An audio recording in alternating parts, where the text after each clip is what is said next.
I'm sorry. There we go, and we are live. So welcome to Talmud, everyone. Any lingering anythings from last week or from the last few weeks?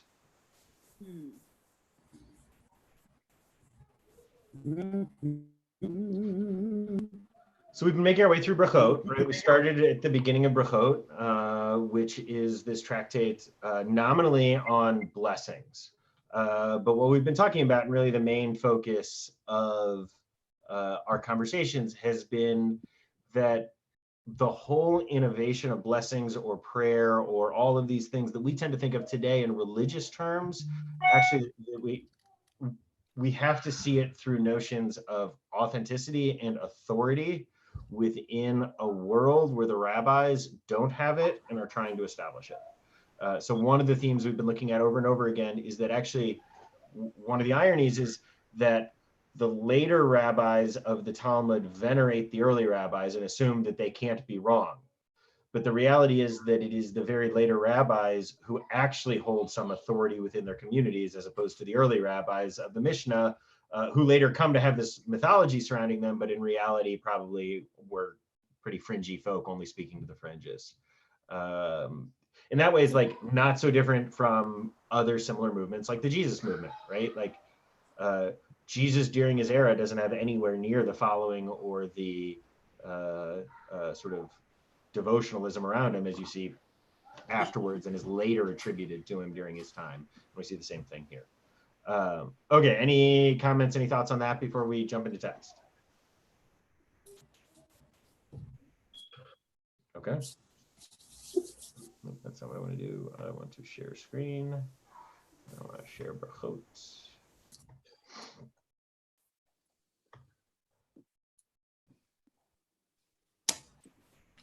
Okay. How do I switch these around? Sorry, I'm all fancy today. I plugged in a second monitor. There we go. So I can look at everyone. You still see Brachot, right? No. No, there was the incumbent was just on. Okay, let's try this all over again.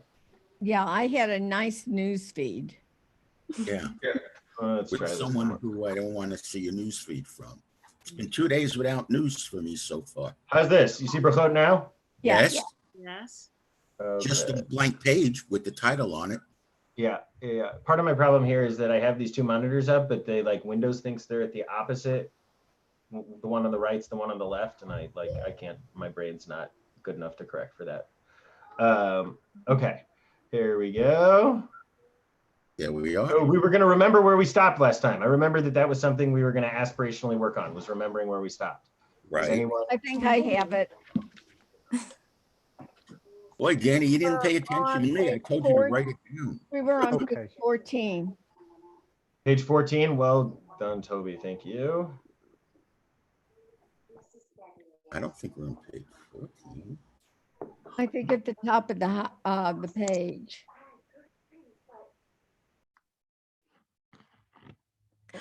What is the practical ramification of this sign? Yeah. Okay, I think it's the next one. I think we're on that next paragraph. Bar Yitzchak Bar Shmuel. Yeah, I think you're right, Toby. Yeah. Okay, someone jump in. Rav Yitzchak Bar Shmuel said in the name of Rav, the night consists of 3 watches, and over each and every watch, the Holy One, blessed be he, sits and roars like a lion. I think we did this because the temple service was connected to the changing of these watches and says, woe to me that is due to their sins. I destroyed my house, burned my temple, and exiled them among the nations of the world. Yeah, you're definitely right, Toby. We did that paragraph, but that's okay. What we ended. Yeah, that's what we ended. That's what we ended. So okay, here God is blaming the children for God's destroying the temple. It's their fault I did it, right? Yeah, that's an interesting, Toby, I was going to zoom over this because I think I'm reading this as really an intro to the next section, but yeah, there's something abusive about the nature of this relationship and power dynamic, and yeah, nice. and I remember it really bothered me last time also because it's refusing to take responsibility for the action that God chose to do and blaming, I'm not going to call them victims, but blaming the children of Israel for what God did. So Made me do it, I think. yeah. So the next place to go with this is to remember that this is the teaching of Rav Yitzchak Bar Shmuel, who says this in the name of Rav, right? Like this is the rabbinic imagination. Like they are placing themselves into this sort of gross theology. And this is a theme we see over and over and over again, that there's a general hesitancy to blame anyone but ourselves. Well, we see that in the prophets too. Yeah. You know, yeah, this will happen if you don't do this, and it'll be on you for doing it. But if you repent, this won't happen, or I will forgive you. But it's, yeah. Nice. Yeah. It almost Okay, seems, let's, oh, go ahead, please. I was going to say, it almost seems like a way for the rabbis to sort of have a measure of personal control in a situation that they can't control. So even though it's really abusive, like you said, and there's a super unhealthy power dynamic, they're clinging to it because if they can blame someone themselves, they can actually do something about it in a Nice. weird kind of way. Totally. Yeah. This is way off topic, but relates to it. So going back, I don't know, 600 years before this time period right here, or 600 years before zero, right around the time of the Babylonian exile, what you get are all of these Jewish explanations, think Lamentations, that blame Jews for this in our actions. But ironically, in doing so, it creates also the method for the preservation of Jewish culture and identity within that experience of exile. I mean, there's that, which is, I think, what you're getting there. So yeah, really interesting. Okay, let's go to some new content. Let's keep going. Incidental to the mention of the elevated significance of the night watches, the Gemara cites a related story. It was taught in a Baraita that Rabbi Yossi said, I was once walking along the road when I entered the ruins of an old abandoned building among the ruins of Jerusalem in order to pray. Okay, pause for a second. So you still have these buildings around Jerusalem sometimes? If anyone's been there that you see, right? Yeah, there are some, and they're excavating and trying to figure out what they were and reconstruct some of them. Yeah. Particularly okay. tunnels. So keep going. I noticed that Elijah of blessed memory came and guarded the entrance for me and waited at the entrance until I finished my prayer. Okay, hold on. How can he be of blessed memory and be there? Like, how? This Talmud and Torah. We have the mixing of dates all the time. I mean, this is not, of course, it could have meant that this happened earlier when Elijah was still around. No. This is contemporary. This is contemporary. No, I think there's just a sense that Elijah has the power to reappear, and when it's appropriate for him to reappear. And always in places like this. That the rabbis just live in a world in which that happens. Well, we live in a world where that happens every Passover, and you put out the cup for Elijah, and miraculously the wine level goes down. Well, I'm thinking this is a good explanation that Elijah was the first Doctor Who. Well done, Bobby. Well, We've all been inside too long. Okay. It answers a lot of questions. I like that. I like every part of that, Bobby. So Elijah does just show up. He tends to show up in places like this. Yeah. Right? Like you're in an old abandoned falling down building by yourself outside of Jerusalem, no one around, mysterious, like you can sort of see the smoke and the fog and the Okay, let's keep going. Is it only in Jerusalem, Danny, or other places? I don't know. Doesn't it seem more magical in Jerusalem somehow? I don't know. I thought he was with me in a room outside in Namur, Belgium, but what do I know? When I finished praying and exited the room, Elijah said to me, deferentially as one would address a rabbi. Oh, is that a hint? I'm sorry. Greetings to you. Great. Greetings to you, my rabbi, I answered him. Greetings to you, my rabbi, my teacher. And Elijah said to me, my son, why did you enter this room? I said to him, in order to pray. And Elijah said to me, you should have prayed on the road. And I said to him, I was unable to pray along the road because I was afraid I might be interrupted by travelers and I would be unable to focus. Elijah said to me, you should have recited the abbreviated prayer instituted for such circumstances. Okay, so I just want to point out, it's not a bad thing that he called Elijah his rabbi. Like, this is a very rabbinic version of Elijah that they've created here, right? Yeah. Why? Someone explain the setup and what's happened. I think that he's giving people permission to say abbreviated prayers when they're traveling. Okay, yeah. Why, though, is Elijah objecting to being inside the ruins for prayer? Huh. Because it's a rune. What's problematic about ruins? They don't, what is it that we have to have things beautiful for God? Oh, okay. So, and runes could fall down in the middle of a prayer also. My impression also was that maybe bandits hang out around ruins. Right, and they're dangerous. But Yeah. I would think that there would be more chance of bandits on the road, and that's what I was expecting the text to say. Not that he would be interrupted by he would be interrupted by bandits. I don't even understand why they give so much to this question. That's what I'm trying to figure out. Why'd you pray in a room? Why didn't you pray on the road? I was afraid to pray on the road. I mean, I prayed in plenty of ruins. If people were worried about bandits, I guess they were worried about me. But so let's also talk about what we mean by prayer here, and this is something we should talk about in general, because for the rabbis this is a technical term. Whenever we encounter this word prayer, they don't mean like prayer of the heart or things like that. They are talking about the Amidah, this notion, this idea, this sort of composed liturgical piece that you say 3 times a day that replaces the sacrifices in Jerusalem. So just to clarify here, anytime we I have just a general question.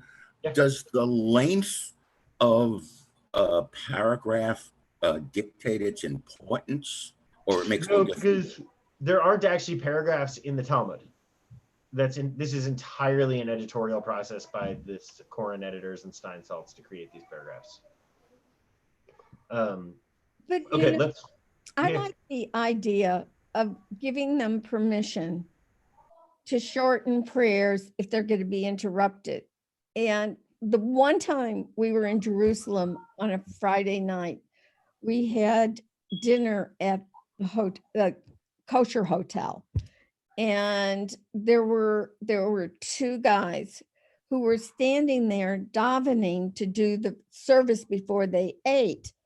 But the thing what made it memorable for me is that they weren't paying any attention to what they were doing. They were busy looking all around the room to make sure that everyone was seeing them, either everyone was seeing them davening, or they wanted to make sure that they saw everyone who was there. And I remember I gave Stuart the elbow, and later on we really laughed about it. But if they had been given permission to shorten the prayers, it might have been a little more meaningful for them. So I think there's a critique here of the long prayer. I also think, similar to what you're saying, there's a critique of being overly pious. that's emerging here. Like, if you're putting yourself in danger because of your piety, then it's not very pious. Okay, let's keep going. Let's see how they conclude this. Go ahead. Rabbi Yossi concluded, I'll finish it with this paragraph. At that time, from that brief exchange, I learned from him three things. I learned that one may not enter a room. And I learned that one need not enter a building to pray, but he may pray along the road. And I learned that one who prays along the road recites an abbreviated prayer so that he may maintain his focus. So that's the commentary explanation, right? So he may maintain his focus. Again, just a reminder that whoever's reading, I invite you to correct the gendering that's in here if you'd like to. Okay, let's keep going. Real quick, can I add something? I almost wonder if the comparison with the ruins and Elijah at the same time has some sort of like metaphorical underpinning in the concept sense of old Jerusalem and the old ways and him having to adapt his prayers to this. It just seems like there's, I don't know, there's an undercurrent I'm not quite sure about. So there's definitely like Elijah. So going back to our authenticity question issue here, right? Like Elijah's a rabbi here. Just pretty wild. Right? Like they're connecting their invented notion that they invented. They invented it. And in fact, they know that they invented it, prayer like this, and particularly the technical forms of prayer like the Amidah or the Me'ain Sheva, which is the shortened version. Even here where it says shorten your prayer, they don't mean like be quick. There is a specific liturgical formula that is the shortened prayer. Yeah. And the notion that Elijah would know these things and give advice about these things and be concerned with like rabbinic law certainly is playing to that. But yeah, I think there's something else too with the ruins, and I don't, if you come up with an idea. Do we know, we don't know for sure why praying in a room is forbidden. Yeah, they talk about it a little bit. They explain it on the side. On the side of the page in English, which is very hard to read, but essentially they're saying because that this might lead to suspicion of other people about what are you doing in this room? Are you conducting illicit business? Prayer should only be done in a proper place. I think ruin, maybe if we substitute. That's what they say. If we substitute our image of archaeological site and instead think of like abandoned building with blown out windows, I think then we're getting it maybe a closer concept for us. Yeah, but they just mean a rundown building here. It's not an archaeological site. It's not a dig. It's just a rundown building.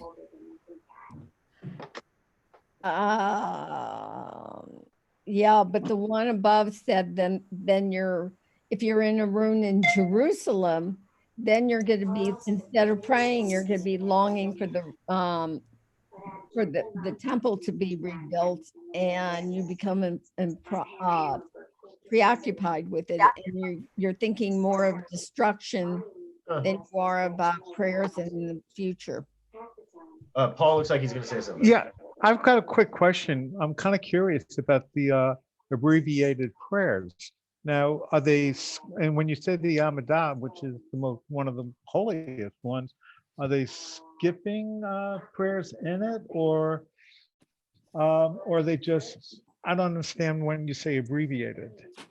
Yeah, hold on. If I can figure out how to get my mouse back over. There we go. Stop share. And instead, let's share.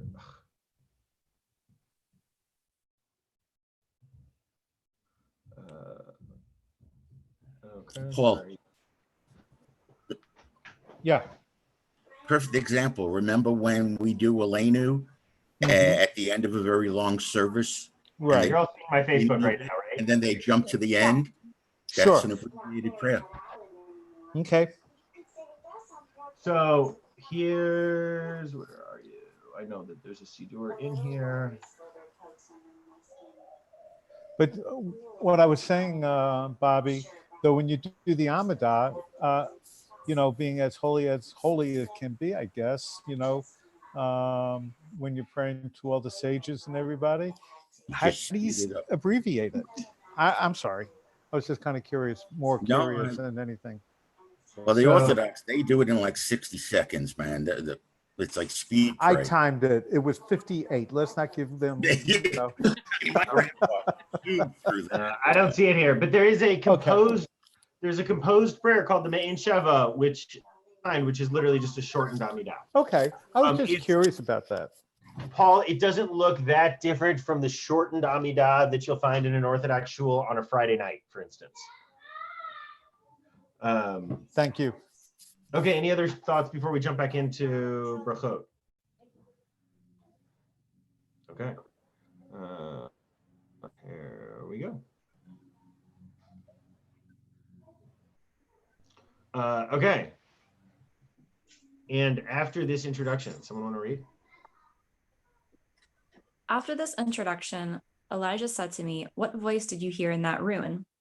I responded, "I heard a heavenly voice, like an echo of that roar of the Holy One, blessed be he, cooing like a dove and saying, 'Woe to the children, to those who sin, to those whose sins I destroyed my house, burned my temple, and exiled them among the nations.'" And Elijah said to me, "By your life and by your head." So hold on. Let's pause on that heavenly voice. What do we do with that? What's happening? This is back to what Toby was talking about. Okay, though it's cooing like a dove. Coo like a dove? Isn't that is that a comforting sound? Is that a Actually, a coo is. Yeah, cooing like a dove's comforting, but then the words that follow are not comforting. But it is a comforting. Woe to my children. Like, Yeah. I feel bad for, I don't know. I feel bad for my kids when they get in trouble. Particularly if I know I give them a big punishment. Like, yeah. Woe to the children, due to whose sins I destroyed my house, burned my temple, and exiled them among the nations. Not comforting to me. Yeah. But perhaps it's intended to be comforting. Yeah. If you have this framework of a God who will do this to you on a divine whim, then the fact that this God is also even bothering to say, "Woe to the children," is in a way quite a leap, Except when, as a parent, when you have to, particularly if there's a natural consequence of what a child does, and it's the consequence is painful to the child, and you're not even you're doing it, but you have to let it happen in order for the child to learn. That's what I'm getting here, that it isn't pleasant for God to see that, but God is hoping that this consequence of their behavior will teach them something. I want to go back to what Sarah said earlier too, about there's definitely something, this ruin, the destroyed temple, Elijah, they're all, right, you can see it here. Because, right, it's not just what did you hear, it's what did the heavenly voice say inside the ruin. And it's talking about the destroyed, burned out temple too. Okay, let's keep going. Let's see this next paragraph. And Elijah said to me, "By your life and by your head." Not only did that voice cry out in that moment, but it cries out 3 times each and every day. Moreover, any time that God's greatness is evoked, such as when Israel enters synagogues and study halls and answers in the Kaddish prayer, "May his great name be blessed, the Holy One, blessed be he," shakes his head and says, "Happy is the king who is thus praised in his house." When the temple stood, this praise was recited there, but now, how great is the pain of the father who exiled his children, and woe to the children who were exiled from their father's table, as their pain only adds to that of their father. You should really say parent So Yeah. instead of father. what a paragraph, first of all, right? Like, So much Okay. is going on. yeah, let's take this apart slowly. every day, 3 times a day, this cry goes out. Just like 3 times a day, the Amidah is said. Right. Right. And I just want to note that it says moreover in the Gemara itself, not the commentary. It says moreover when Israel enters synagogues and study halls and answers. Say anytime that God's right there. That's a later addition. May his great name be blessed. What is that? Does anyone know that phrase? So this is Yehei Shmei. This is the line in the Kaddish. Yehei Shmei Rabba Mevorach Le'olam U'Me'al Maya. Okay. So traditional saying of the Kaddish, the Chazan or whoever's leading the prayers is Yid Kidal, Yid Kidal Shmei Rabba, right? Everyone, the only things you respond are with Amen until you get to that line. Yehei Shmei Rabba Mevorach Le'olam, right? Yeah. So that's the reference here. Yeah. Okay. What those are the technical pieces. What do we make of this? I wonder if it's not establishing the authority of praying in not, okay, the temple is gone. There are synagogues now and study halls, and prayer there is every bit as important and as efficacious as the sacrifices or the devotions that went on in the temple.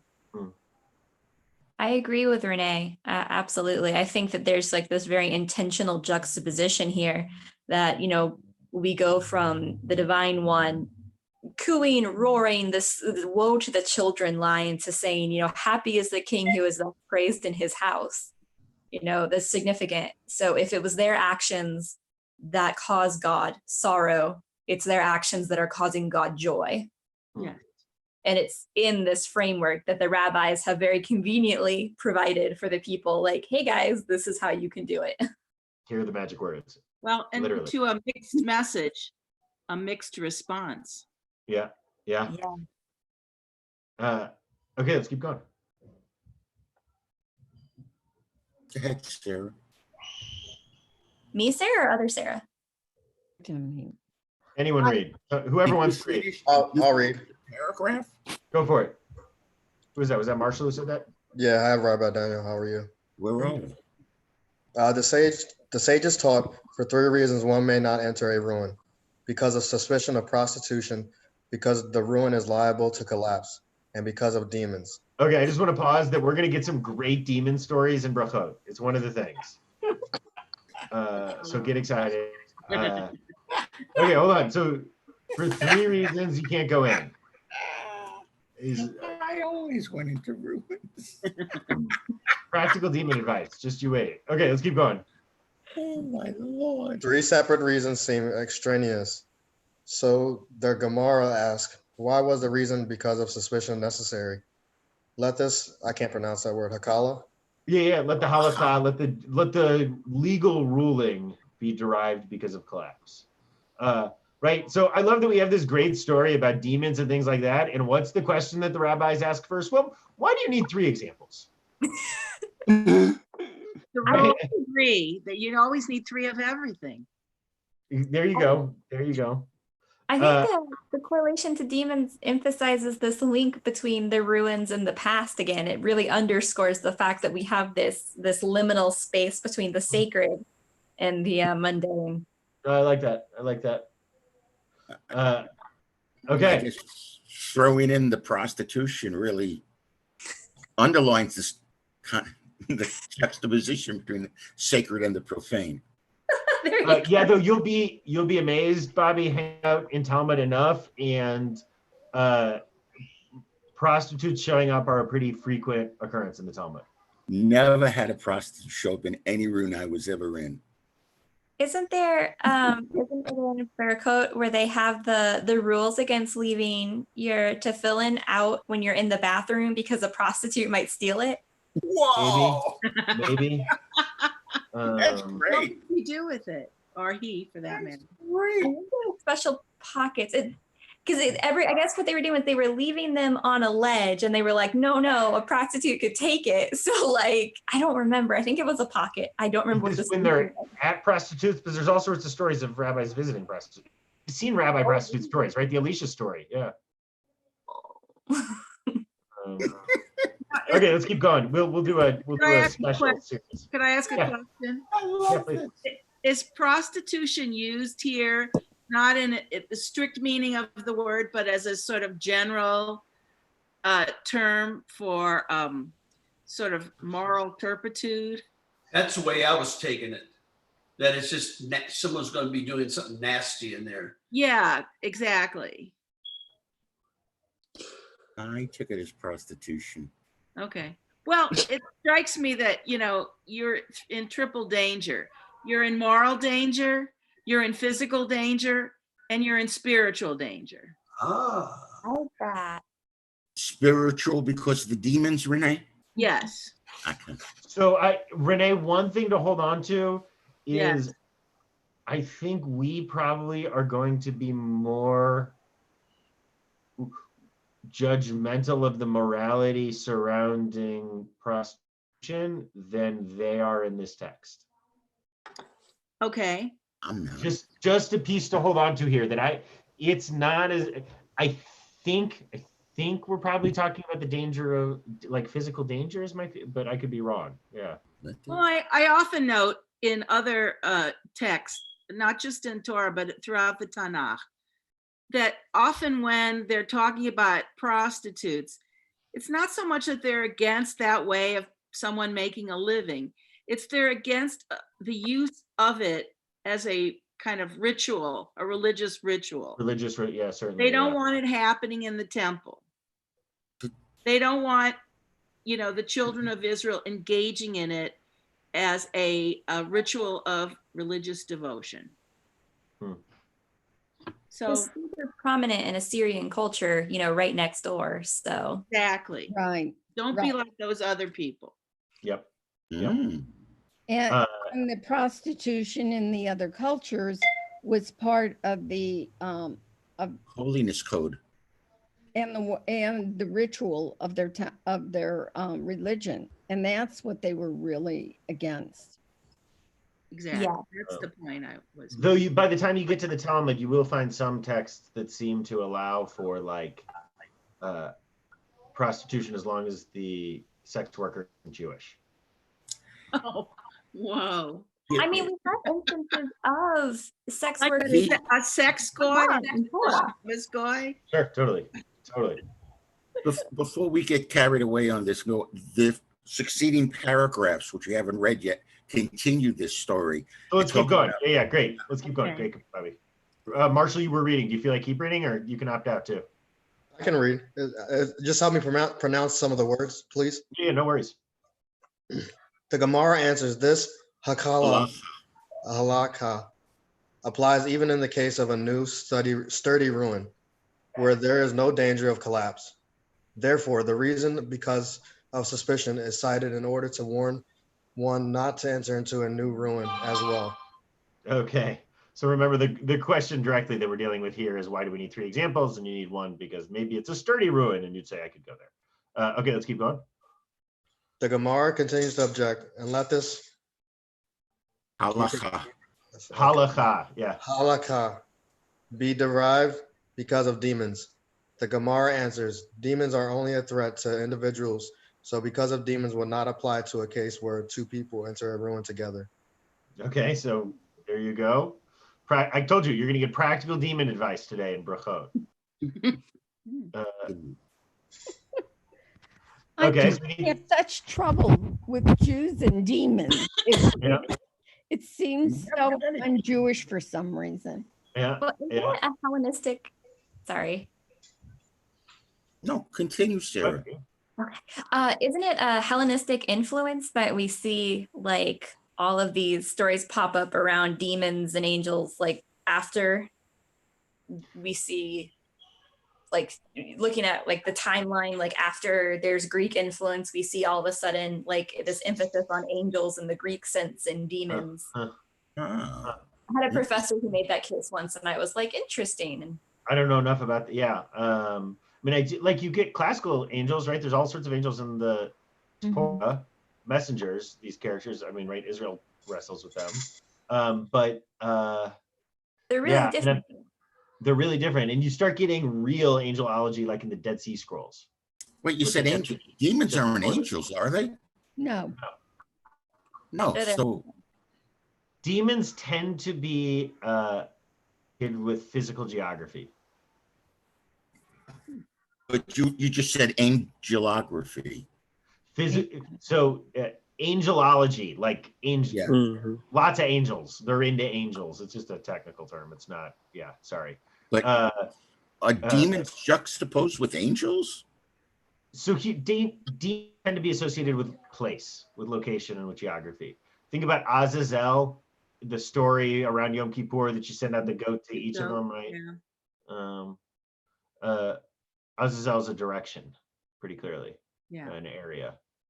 There was a great Far Side cartoon from years ago about like the free goat that they'd send out every year. Okay, let's keep going. I love this next paragraph. It's great. Marshall, you want to take it? The Yeah, I got Gemara objects, but if there are two people entering a room together, then there is no suspicion either. There is no prohibition against two men to be alone with a woman, as in that case, there is no suspicion of untoward behavior. Consequently, if two men enter a room together, there is no room for suspicion. The Gemara answers, if two individuals known to be immoral enter together, there is suspicion, even though there are two of them. Okay. Oh, dear. Who writes this stuff? Were they like really enjoying themselves? Probably. I mean, this is hysterical stuff. So we actually looked at texts sort of like this as a part of the Tuesday night class that we looked at sort of queer texts throughout the last 2,000 years.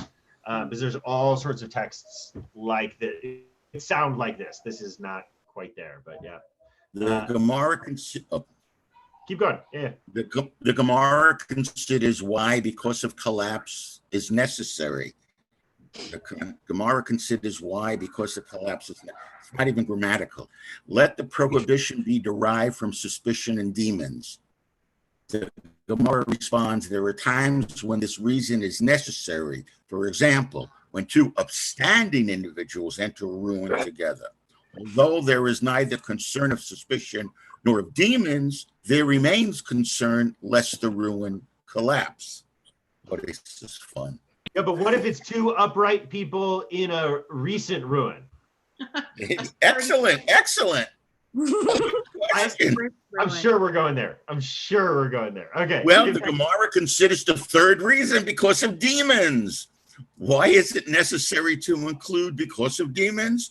Let the prohibition be derived from suspicion and collapse. There's your answer, Danny. Well, Yeah. you've at least got 2 out of 3 to worry about. Okay. Which two is up to you. Okay, keep going, Bobby. We're not done with demons and suspicion. Can you raise the page a bit? Okay. The Gemara responds, there are cases where this is the only concern. Now you went, okay. For example, where it is a new ruin into which two upstanding individuals enter. Hold it. So there is neither concern lest it collapse nor suspicion. Gemara points out, however, that if there are two people, there is also no concern of demons. As such, the question remains, in what case can demons be the sole cause not to enter a ruin? Take it, Toby. God. In what case can demons be the sole case not to enter a room? Right? They're saying, so why Gemara bother mentioning responds. demons? Generally speaking, two individuals need not be concerned about demons. But if they are in their place, i.e., a place known to be haunted by demons, see Isaiah, we are concerned about demons even with two people. If it's a particularly bad demon infestation, it's really. I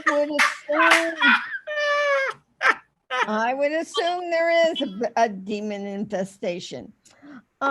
If And if you wish, say I love this. instead, actually, this refers to the case of an individual entering a new room located in a field.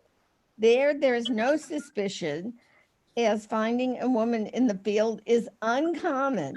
And since it is a new room, there is no danger of collapse. However, there is still the concern of demons. Oh man, they were stoned. They were all stoned. This is incredible. Obviously they believe in demons. So hold on to that question, Toby, because some of the times when we're gonna get demon talk, I'm pretty sure it's mocking. Yeah, I'm not even thinking about the demons when I was laughing here. It was like, as finding a woman in the field is uncommon. I mean, gee whiz. And woman by here, I'm assuming they mean prostitute. Or even that they're not particularly interested in talking about demons, right? Just like, oh, as an explanation, but yeah. I think they're having a lot of fun dancing around this, but I think the feeling that I'm getting is that ruins are lonely, deserted places. And prayer is meant to happen in a community, even when you're by yourself. You should be in someplace well lit, peopled, traversed, because these dangerous, lonely these isolated, deserted, lonely places they present problems. Either you're going to encounter some danger that you can't get yourself out of, or you're going to be tempted by something you shouldn't be tempted by, or you're going to have these wild imaginings, and all of a sudden, instead of focusing on the point of the prayer, you're thinking, well, I don't know, I'm taking all this stuff, prostitutes, demons, kind of loosely. There are phantasms of the mind that can assault one in lonely places. We've all been in places that are spooky and we can't put our finger on why. I agree with you, Renee. I know that there's a later section where they talk about like where to pray if you can't make it to the synagogue. And they even talk about, well, if you can't make it to the synagogue, pray at the same time that they're praying in the synagogue. Mhm. So that underscores the sense of community that's really being emphasized. And I think you're right about loneliness. The fact that if you're isolated, as we are all well learning, it's very difficult. Isolated. I see you. Well, thank God we have Zoom. Yeah. I'm thinking, because I grew up at a time before the internet. No. If we had been going through this at a time when there were one or two TV stations or no TV, imagine if you were by yourself in an apartment or a house. It would be really, really bad. No. And all kinds of mischief would come to your mind. Renee, I just want to say, where were you when we were naming this class? Because I think we would have gotten a lot more people if we had named this prostitutes, demons, and phantasms of the mind. That would have hundreds here. Oh, Danny, go back and change it. Yeah, exactly. Exactly. But I think what loneliness thing, we began with urban ruins. And an urban ruin, by definition, is not really, you're not isolated, alone. It's just an old building that's not inhabited anymore. So, but the other stuff you said about danger and a lighted place, that makes sense, Renee. But even urban ruins, I mean, turn on the news, such and such, somebody discovered in an abandoned building, some terrible thing, people have moved in there and they're doing something illegal, I don't know. And maybe nothing's happening, but you could imagine. I mean, you live on a block, there's an empty building for year after year because the person who owns it won't sell it. The neighbors are unhappy. Yeah. Okay. Until next week, my friends. Oh, we're done? Oh. We could go on, but we really started another section here, and I figure we may as well stop Oh, this well, section. this was good. Lots more humor today. That was great. We This is should have good. renamed prostitutes, etc., Yeah. etc. Yeah, next week, Prostitutes, prostitutes, demons, and and phantasms of the mind. Name it Yep. Phantasm Hoedown. What's the next session? Oh, I think section you have about? to put I'm Think of demons the in name. there. weird. I am Danny. getting weird here. Danny, what